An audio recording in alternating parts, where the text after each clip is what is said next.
Boa noite, igreja. Tudo bom? Bom, como o pastor falou, eu sou professora da EBD atualmente, da classe de jovens de 18 a 26 anos.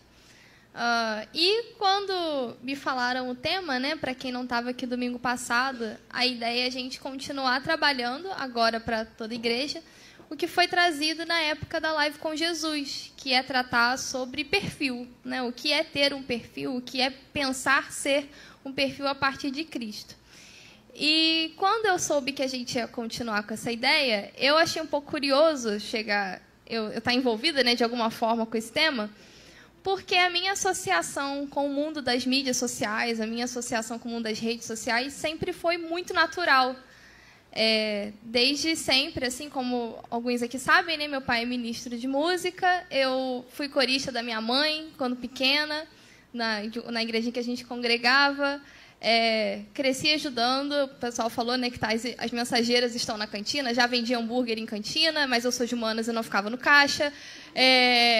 Também já passei letra na época que a gente usava PowerPoint.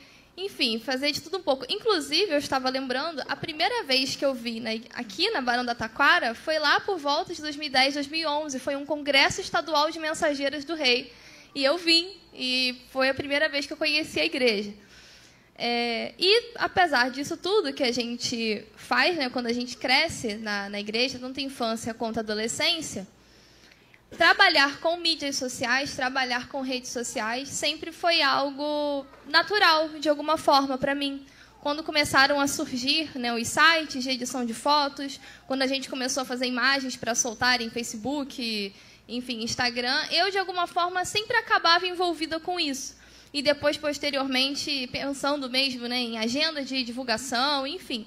De alguma forma, pensar em mídias nunca foi algo distante. Então, pensar vida cristã, vida dentro da tela, vida fora da tela, para mim não é uma coisa muito diferente. São pontas da mesma vida entrelaçadas, uma coisa não exclui a outra.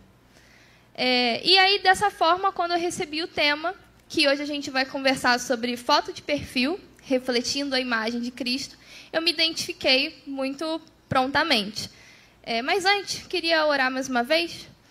Senhor, te peço misericórdia, te peço que o Senhor nos abençoe e nos guie no entendimento da sua palavra. Conceda-nos o teu entendimento, aquilo que o Senhor quer falar conosco. Em nome de Jesus, amém. Bom, como eu disse, mídias sociais já estão muito integradas no nosso dia a dia, no nosso cotidiano. E eu acho que algo que acontece quando alguma coisa fica muito facilmente mesclada no nosso dia a dia é que a gente passa a não perceber alguns detalhes. Então, para começar, eu queria tirar do automático e relembrar alguns elementos que a maioria das mídias sociais tem. Primeiro, para você conseguir acessar uma rede social, você precisa de um e-mail e uma senha, certo? E é assim que você acessa a plataforma. Aí depois, normalmente, essa plataforma pede a famigerada, que já citamos aqui, foto de perfil, para que você seja identificado pelas outras pessoas. Em seguida, você normalmente tem que colocar uma biografia, pequenas palavras sobre quem você é. E também a plataforma já vai pedir para que você siga outros perfis. Afinal de contas, eles querem te reter ali dentro e garantir que você continue usando, e assim vai gerar lucro para eles também, afinal de contas. E a gente já naturalizou essa estrutura dentro da internet. Inclusive, eu acho que como a gente está muito acostumado já atualmente com o uso comercial das mídias, né? Quando a gente chega num perfil de alguma loja ou de alguém que usa de uma forma um pouco mais amadora, não tem fotos tão boas, ou você vê ali que a pessoa não usa muito, a gente já tem um certo estranhamento, a gente já tem um distanciamento, a gente já espera encontrar esses elementos de forma bem trabalhada. Mas houve um tempo em que rede social era só hobby. Houve um tempo em que a gente só usava essas coisas para se distrair, e não de forma comercial. Inclusive, hoje existem técnicas, né, pessoas que trabalham com isso. E eu separei, inclusive, algumas dicas do Sebrae. Então, se você aí tem loja e está querendo turbinar o seu perfil, já anota.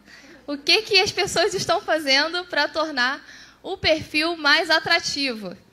Primeiro, como eu já comentei, uma biografia. Mas essa biografia ela tem que ser curta, objetiva e eficiente. Melhor ainda se tiver palavras-chave, termos que são muito usados naquele setor para que você seja encontrado. Um exemplo, você trabalha com loja de roupa de bebê. Você tem que saber se as pessoas procuram o seu segmento como roupa de criança, roupa de bebê, roupa infantil. Como que as pessoas se referem ao seu segmento? E assim você vai ser encontrado. Outra coisa importante, é necessário que o seu perfil tenha links.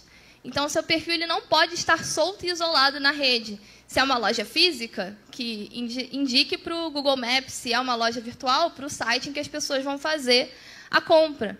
Então, o seu perfil ele tem que estar integrado nessa rede.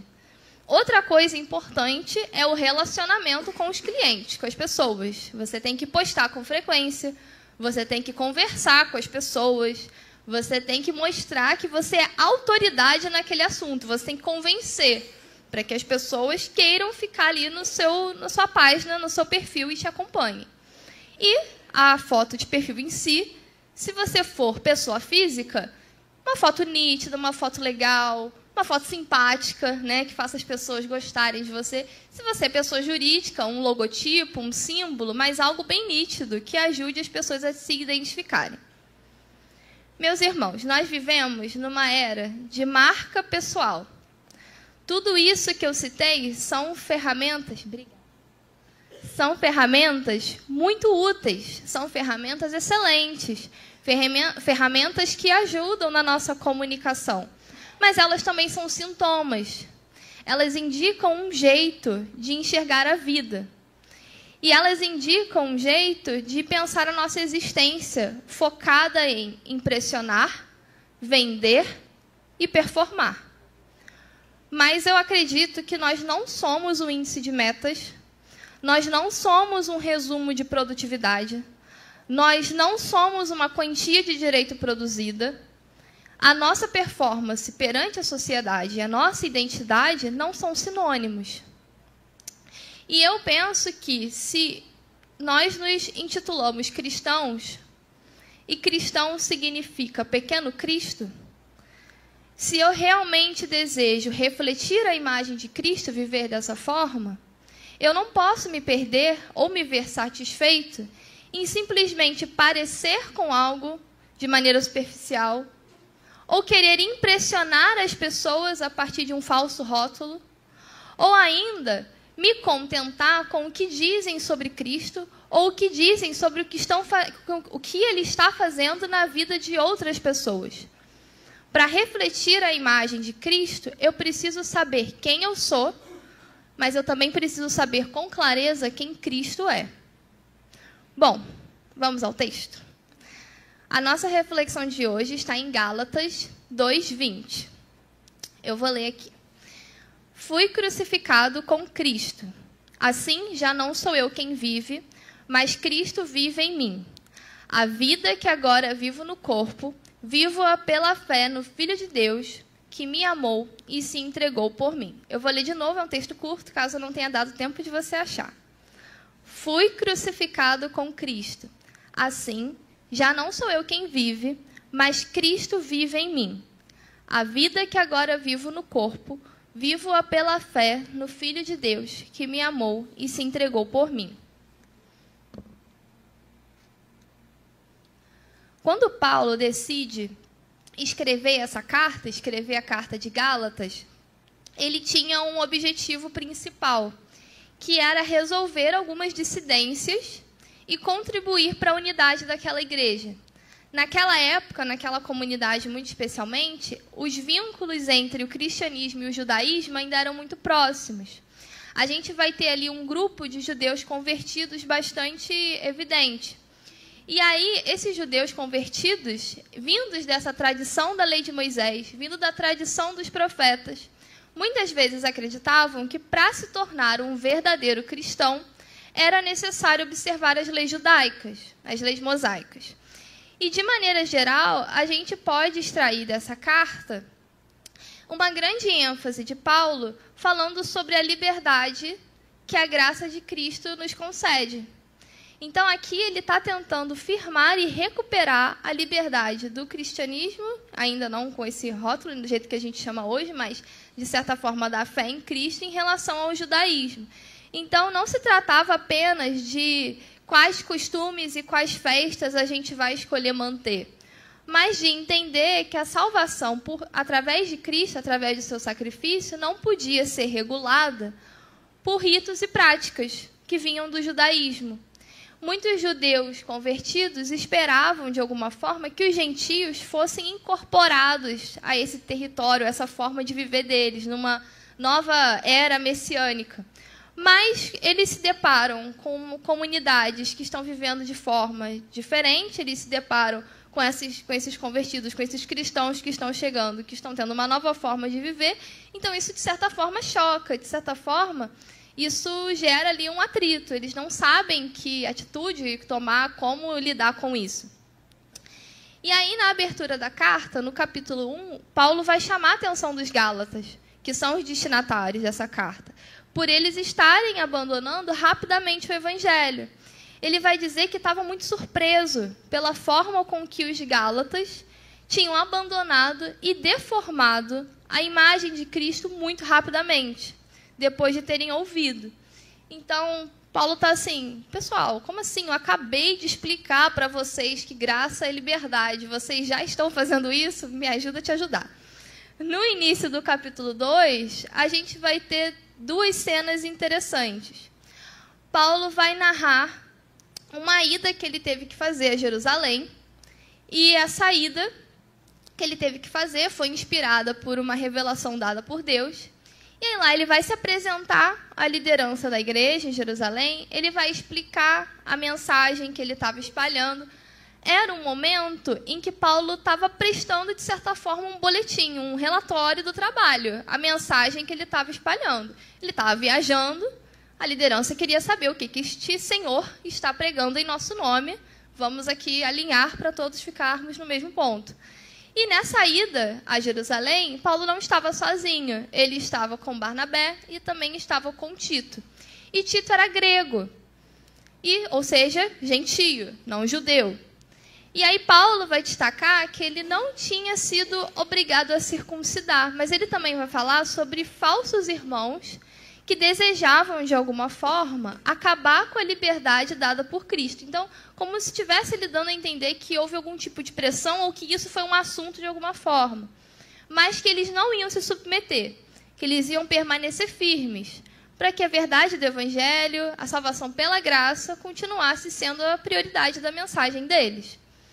Nessa reunião de prestar relatório, nessa conversa que Paulo vai ter lá em Jerusalém, ele também vai destacar que para os apóstolos ficou muito claro, ficou muito tranquilo o fato de que Pedro teria um ministério voltado para os judeus e Paulo teria um ministério voltado para os gentios, para aqueles que eram de fora. Então, houve um comum acordo de que o evangelho estava sendo pregado e de que havia uma complementariedade desses ministérios.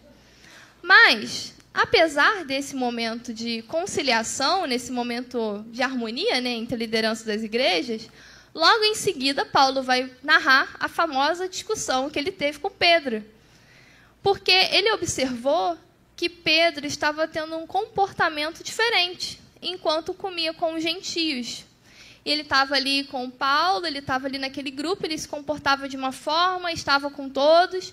Quando chegava a liderança, quando chegava o grupo que era judeu, Paulo mudava o seu modo de agir. Paulo vai classificar essa postura de Pedro como hipócrita. Ele ainda vai dizer que vai chamar a atenção de Paulo na frente de todos, dizendo: você é judeu, mas vive como gentio, não como judeu. Portanto, como pode obrigar os gentios a viverem como judeus? Então, ao longo dessa abertura da carta, ao longo desses 2 capítulos, vai mostrando de forma muito clara que todas as interações de Paulo com os apóstolos e com as comunidades de fé, a sua mensagem sempre foi: a justificação vem pela fé em Cristo. Esse sempre foi o seu foco. A gente precisa lembrar de quem Paulo era. Como ele diz na carta dos Gálatas, ele tinha consciência de que superava a maioria dos judeus. Isso para ele era uma questão evidente e muito fácil de ser observada. E lá em Filipenses 3, ele vai narrar todas as suas credenciais. Tudo aquilo que daria status e respeito entre qualquer liderança. Inclusive, eu acho que se ele tivesse um perfil no Instagram, talvez isso seria o que ele colocaria na sua biografia, mostrando para todo mundo quão incrível ele era. E lá em Filipenses 3 está assim: ele era circuncidado no 8º dia de vida, pertencente ao povo de Israel, à tribo de Benjamim, verdadeiro hebreu. Quanto à lei, fariseu. Quanto ao zelo, perseguidor da igreja. E quanto à justiça que há na lei, irrepreensível. Mas o que Paulo vai dizer sobre todas essas credenciais que ele sabia que tinha? Mas o que era para mim lucro, passei a considerar como perda por causa de Cristo. Mais do que isso, considero como perda comparada à suprema grandeza do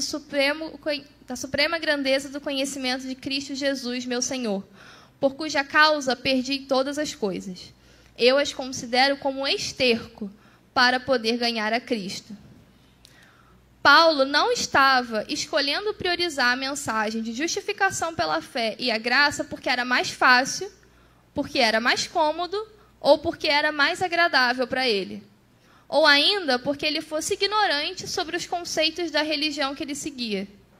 Mas ainda, se fosse nos dias de hoje, se ele tivesse uma rede social, se ele tomasse esse posicionamento de considerar tudo isso como perda, isso não faria ele ser mais amado pelas pessoas. Era justamente o contrário. Paulo tinha dedicado toda a sua vida para construir a sua identidade na tradição do judaísmo e agora ele entendia que isso não era suficiente. Mas ainda ele considerava como esterco e como perda. Então, sabendo desse contexto, de quem era Paulo, qual é a primeira lição que eu tiro de Gálatas 2:20? A primeira lição que eu tiro desse texto vem da sua primeira frase. Fui crucificado com Cristo. Se eu quero ter um perfil, uma vida, um testemunho que reflete a vida de Cristo, eu preciso saber quem eu sou. Eu preciso saber que eu sou pecadora, que eu sou destituída da glória de Deus, como diz lá em Romanos. Eu preciso saber que a minha carne quer se afastar da glória e da santidade de Deus todos os dias. Eu preciso saber que para refletir a imagem de Cristo, eu vou ter que fazer como Paulo. Eu vou ter que crucificar a minha performance, eu vou ter que crucificar as minhas credenciais. Eu vou ter que saber que sem a misericórdia e a graça de Deus eu não sou ninguém. Somente quando eu tenho consciência da minha pequenez, das minhas limitações e consigo entender a santidade de Deus e me torno dependente da sua graça, que eu vou conseguir colocar à disposição a minha vida como aquele menino que entregou os 5 pães e os 2 peixinhos para Jesus multiplicar. Mas o versículo 20 ele segue.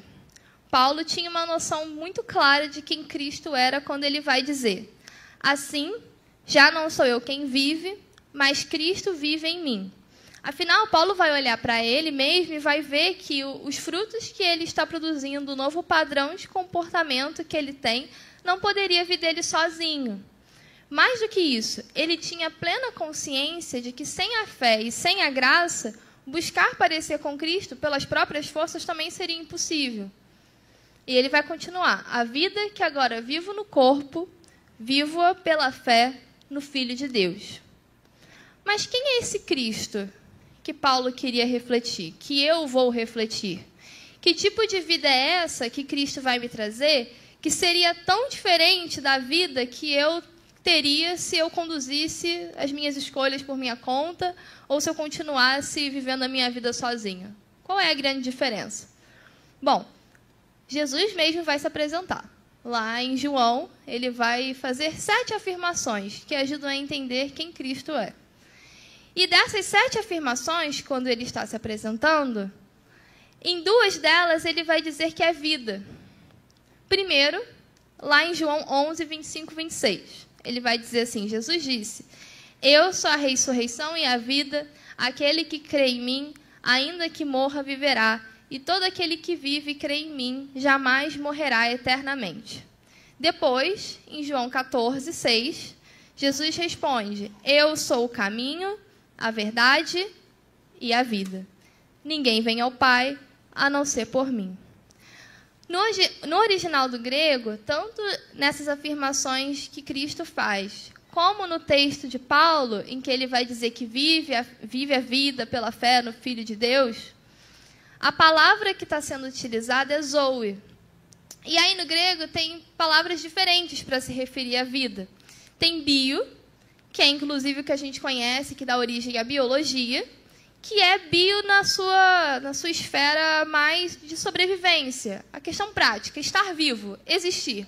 Pronto, você está vivo, você existe, parabéns, bio. Zoe é um termo que vai um pouco além. Zoe é sobre ser capaz de ter uma vida elevada, uma vida plena, uma vida abençoada. É mais do que ser capaz de respirar.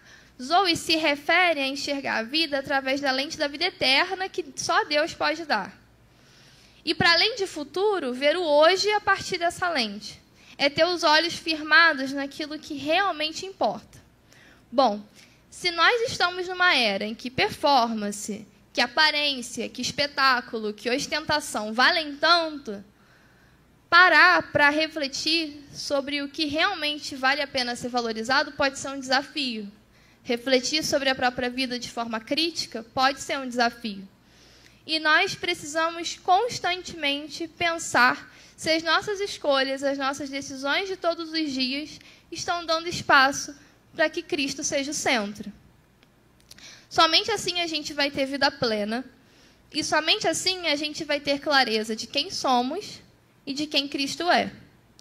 Deus não quer que a gente só se pareça abençoado, tem uma imagem de alguém supostamente abençoado.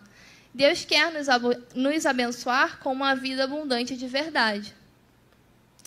Em terceiro lugar, ainda pensando sobre a vida plena que Cristo quer nos dar, eu queria abrir um pouco essas duas situações em que ele faz essas afirmações sobre quem ele é.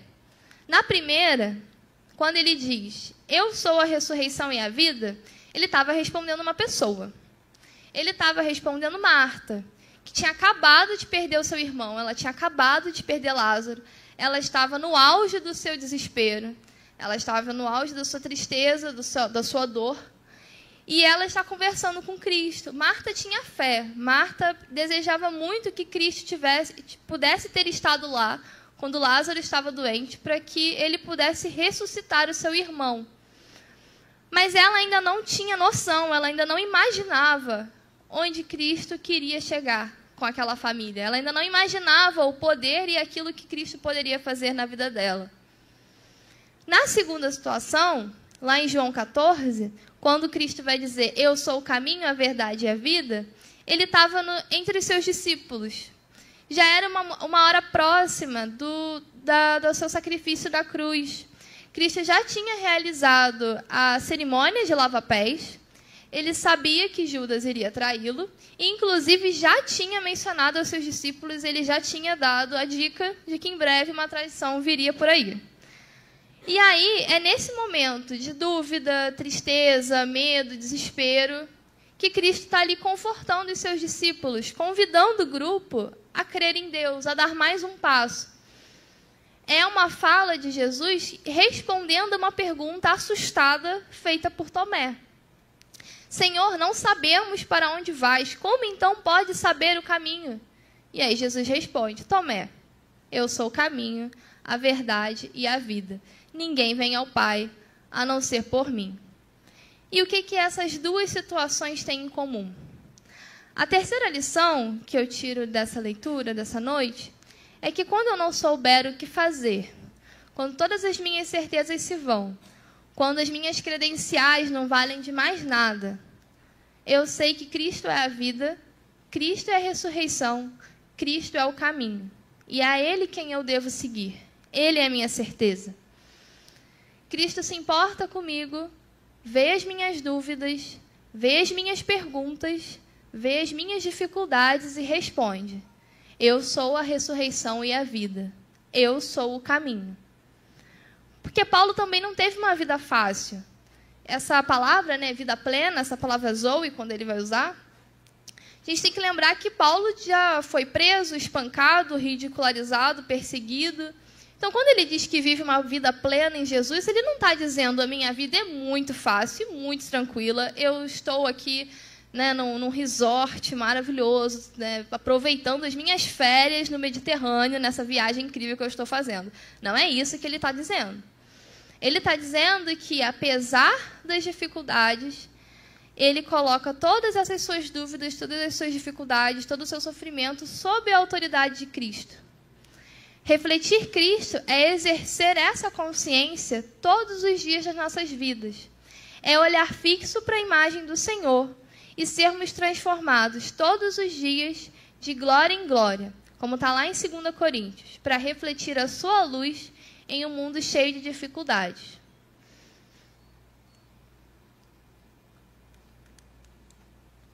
Bom, a gente já conversou sobre ter clareza de quem a gente é, das nossas limitações, de que somos pecadores. Também já entendemos que é preciso ver muito claramente quem Cristo é, que Ele é a ressurreição e a vida, e de que a gente precisa refletir a luz dele em um mundo que está ansioso por viver uma vida plena, em um mundo que está imerso em tristeza, dor e aflição, mas que muitas vezes se contenta apenas com as aparências. Então, já caminhando aqui para o final, eu queria pensar com vocês um último ponto sobre essa ação de refletir a imagem de Cristo. O que significa na prática, depois que eu entendi quem eu sou, a minha pequenez, a minha natureza de vaso de barro? Como é que eu deixo a luz de Cristo brilhar através de mim? Como é que eu vivo pensando e buscando ser como um espelho da luz de Cristo? Eu fui dar uma pesquisada, afinal de contas, já que estamos falando de refletir, fui dar uma pesquisada. O que é espelho para a física? São instrumentos, a definição é a seguinte: são instrumentos ou dispositivos cuja função é refletir o máximo possível da luz que incide sobre eles. Essa luz, ao ser refletida, irá gerar, quando observada por nós, uma imagem. A imagem é produto da nossa mente, ou seja, espelhos produzem imagens de objetos. Refletir o máximo da luz. Essa é a função de um espelho. E Cristo diz lá em João 8, eu sou a luz do mundo. Quem me segue nunca andará em trevas, mas terá a luz da vida. E ele também chama a gente para ser luz do mundo. Ele nos chama para fazer a diferença, para impactar a vida das pessoas ao nosso redor. Cristo nos convida para olhar a necessidade das pessoas, sejam elas físicas ou emocionais, e levar luz de conforto para elas, a luz de conforto dele para essas pessoas. Então, como refletir a imagem de Jesus? Como ser espelho de Cristo? Para refletir a luz de Cristo, é preciso conhecer e praticar a sua palavra, praticar os seus ensinamentos. A identidade daqueles que seguem a Cristo não é apenas teórica. É preciso saber quem eu sou, quem Cristo é e deixar ele agir onde for necessário. Paulo, por exemplo, tinha todo o conhecimento teórico e intelectual, mas ele colocou isso abaixo da soberania de Cristo, para atender o seu chamado. Não porque o fato dele ser um estudioso ou de ele vir de uma boa família, uma família tradicional, fosse algo ruim em si, mas é que para a salvação, para seguir a Jesus, isso não importa. O que importa é desejar segui-lo e obedecer à sua vontade. E aí lá em Tiago vai dizer assim, aquele que ouve a palavra, mas não a põe em prática, é semelhante a um homem que olha a sua face num espelho. E depois de olhar a si mesmo, sai e logo esquece a aparência. Mas o homem que observa atentamente a lei perfeita que traz a liberdade e persevera na prática dessa lei, não esquecendo o que ouviu, mas praticando, será feliz naquilo que fizer. Enfim, irmãos, Cristo nos convida para ter vida plena, para fazer a diferença na vida das pessoas e praticar a sua palavra. Praticar a sua palavra é tirar a nossa relação com Deus da esfera teórica. É tirar da esfera das aparências, do espetáculo, ser mais do que uma imagem vazia. O convite é para entregar o pouco que nós temos, a nossa pequena contribuição, e deixar Deus agir. Ler a palavra e não praticar essa palavra é alguém que não tem clareza sobre si mesmo, que esquece da sua própria identidade como pecador, salvo e dependente da graça de Deus. Ler a palavra e não praticar é como uma foto de perfil, que vai ser facilmente esquecida e não vai fazer a menor diferença nessa enorme rede que a gente vê por aí. Não vai ser lembrada, vai ser esquecida muito rapidamente.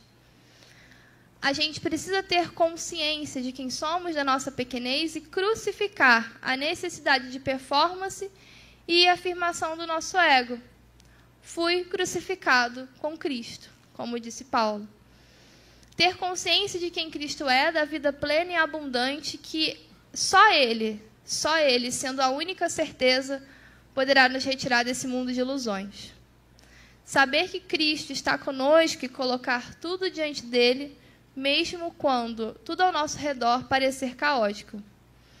Bom, que Deus possa nos direcionar, ter misericórdia de nós e nos abençoar para praticar a sua palavra, refletindo a luz de Cristo. Amém.